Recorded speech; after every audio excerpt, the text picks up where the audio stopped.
Every year, La Masia produces some of the biggest talents in the world, and this season is no exception, with Lamine Yamal and Fermin Lopez. Also, for Fermin Lopez, this season might be his breakthrough season, and he could go on to have a crucial role for Barcelona as a 20-year-old. But how can Xavi actually use him, and why can he have a decisive impact for Barcelona? Well, that's what we'll discuss in this video, so make sure to stay tuned. First of all, let's have a look at Fermin Lopez's profile.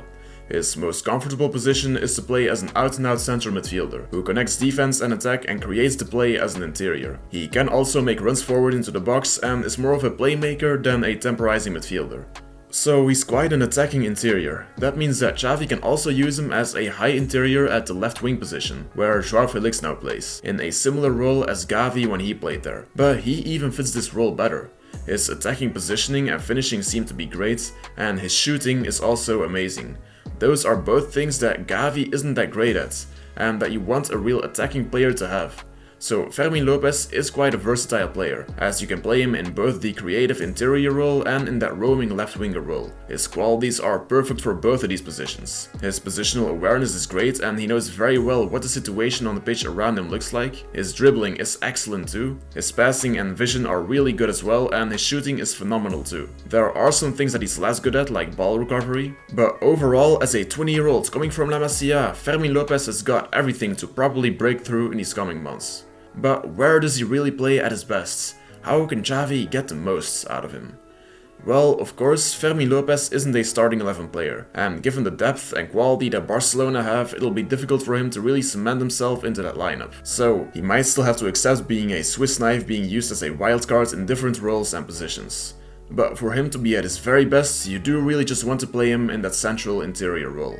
At left wing, he is a better option than Gavi because of qualities like shooting, but his dribbling and overall attacking instinct and creativity is nowhere near that of João Felix. So I still think that there are better options for that roaming left winger role, like Ferran Torres, who is more of a natural attacker and has phenomenal crossing as well, of course. At central midfield, you do get the most out of Fermin Lopez. He can make the transition from defense to attack with the slightest moment of brilliance. He can pick out passes and make the play. He can be dangerous from outside of the box. He's a perfect Barcelona midfielder. But the question is, who would you play alongside him for him to be at his best? Well, you would want to have someone who complements him and makes up for his weaknesses.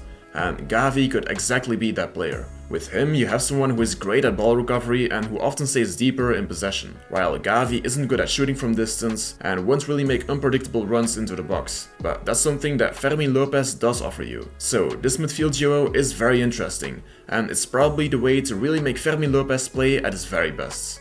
Now, something that Barcelona fans might have been afraid of at the start of this season was whether Fermin Lopez would actually get enough game time.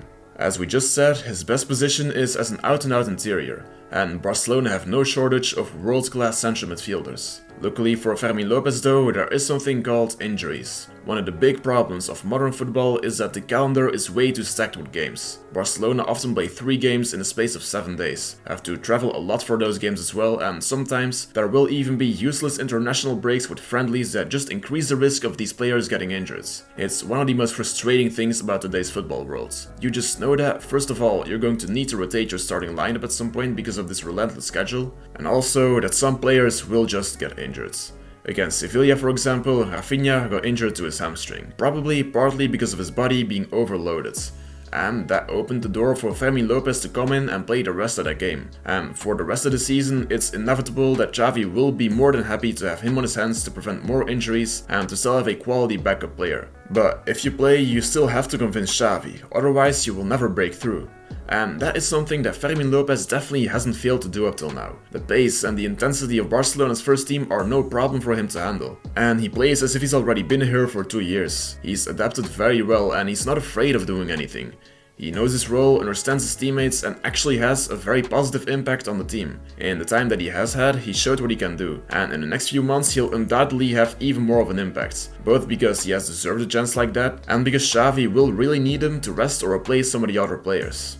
He'll definitely get his fair share of minutes this season, and given what he's already done, it's inevitable that he'll have a big breakthrough this season and that there will be a future for him at this club.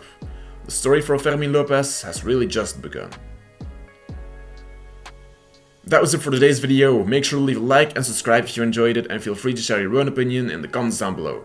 Força Barça, Força Fermin Lopez, and have a good day.